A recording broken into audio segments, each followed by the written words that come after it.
Video. এটা খুব গুরুত্বপূর্ণ, তোমাদের কাজে লাগবে।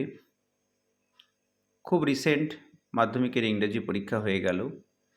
তো এর মধ্যে তোমাদের বাংলা এবং ইংরাজি এই দুটো পরীক্ষা হওয়ার পর নিঃসন্দেহে কোশ্চেন দুটোই খুব সহজ হয়েছে।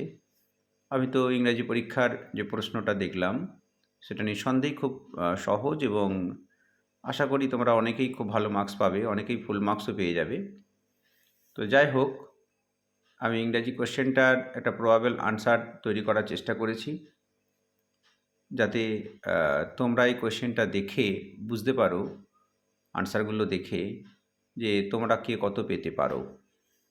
আমি পরপর আনসারগুলো দেখাচ্ছি, তোমরা আনসারগুলো দেখতে থাকো এবং পাশে যে মার্কসটা আছে মার্কসটা কাউন্ট করতে থাকো, এবং কাউন্ট করলে ও মার্কসগুলো দেখে কাউন্ট করলেই তোমরা বুঝতে পেরে যাবে যে কোন পোর্শনে কত নম্বর পাচ্ছ এবং টোটাল মার্কস কত পাচ্ছ, এটা বুঝতে পেরে যাবে। আমি একদম স্পষ্টভাবে প্রত্যেকটা আনসার লিখে দিয়েছি, যাতে তোমাদের বুঝতে কোনো অসুবিধা না হয়, সেভাবেই লেখা আছে। এবং তোমরা খুব সহজেই কিন্তু আনসারগুলো বুঝতে পারবে, কারণ এটা টাইপ করে লেখা, ফলে তোমাদের খুব একটা সমস্যা হবে না। এবং এই আনসারগুলো সাথে সাথে তোমরা মার্কসগুলোও দেখবে, তাহলে অবশ্যই বুঝতে পারবে টোটাল মার্কস তোমাদের কত হলো কোন পোর্শনে। সিন সেকশনে কত হলো, সিন সেকশনের মধ্যে দুটো ভাগ আছে, পোয়েম এবং প্রোজ, দুটো সেকশন মিলে কত হলো টোটাল করো।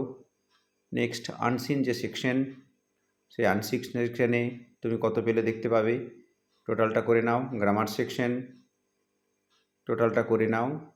আমি কিন্তু রাইটিং সেকশনটার উপরে কোনো আজকে যে ভিডিও, এখানে রাইটিং সেকশনটার উত্তর দেওয়া নেই, আমি করিনি। আমি ঠিক করেছি রাইটিং সেকশনের উপর একটা আলাদা ভিডিও করব কিছুদিন পর, এবং সেখানে সম্পূর্ণ পার্টগুলো, বিশেষ করে রাইটিং সেকশনে যে আউটলাইনগুলো দেওয়া থাকে, পয়েন্টসগুলোর উপর ভিত্তি করে মার্কস থাকে, সেগুলো দেখিয়েই আমি রাইটিং সেকশনটা উপরে একটা ভিডিও করব। তো আজকের যে ভিডিও, সেই ভিডিওটি তোমরা পরপর দেখতে থাকো, এবং ভিডিওটিতে প্রত্যেকটা মার্কস কাউন্ট করে তোমরা নিজেরাই বুঝতে পেরে যাবে যে রাইটিং বাদ দিয়ে বাকি যে পোর্শন 60 মার্কস, এই 60 মার্কসের মধ্যে তোমরা কে কত পেতে পারো।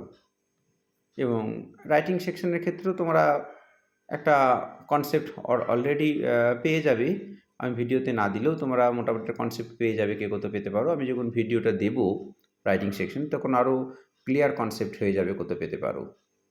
তো আশা করি এই ভিডিওটা দেখার পর তোমরা তোমাদের আউট অফ 60তে কত পাচ্ছ বুঝতে পেরে যাবে, এবং সেই অনুসারে তোমরা এই সাবজেক্টটাতে কত মার্কস পেতে পারো সেটাও একটা তোমাদের মধ্যে একটা কনফিডেন্স চলে আসবে, এই মার্কস আমরা পেতে পারি।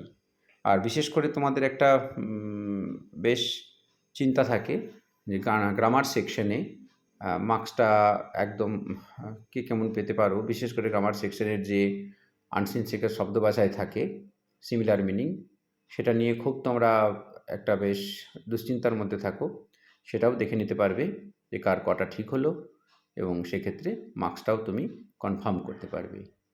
আশা করি এই ভিডিওটি দেখার পর তোমাদের অনেকটাই উপকার হবে, এবং উপকার হলে অবশ্যই, এবং ভিডিওটি ভালো লাগলে অবশ্যই তোমরা কিন্তু এই ভিডিওটি বেশি বেশি করে শেয়ার করে দাও, যাতে তোমাদের বাকি বন্ধুরাও তাদের মার্কসটা বুঝতে পারে যে কে কত পেতে পারে এবং কার কতগুলো ঠিক হয়েছে সেটাতে কনফার্ম হতে পারে। আজকের ভিডিওটি আমি এই বলেই শেষ করছি। তোমরা ভালো থেকো এবং পরের পরীক্ষাগুলোও খুব ভালো করে দাও, আরও বেশি বেশি মার্কস ক্যারি করার চেষ্টা করো। আমি আশীর্বাদ করি তোমাদের সবার খুব ভালো রেজাল্ট হবে এবং প্রত্যেকটা পরীক্ষাই খুব ভালো হবে। সবাই ভালো থাকবে, সুস্থ থাকবে।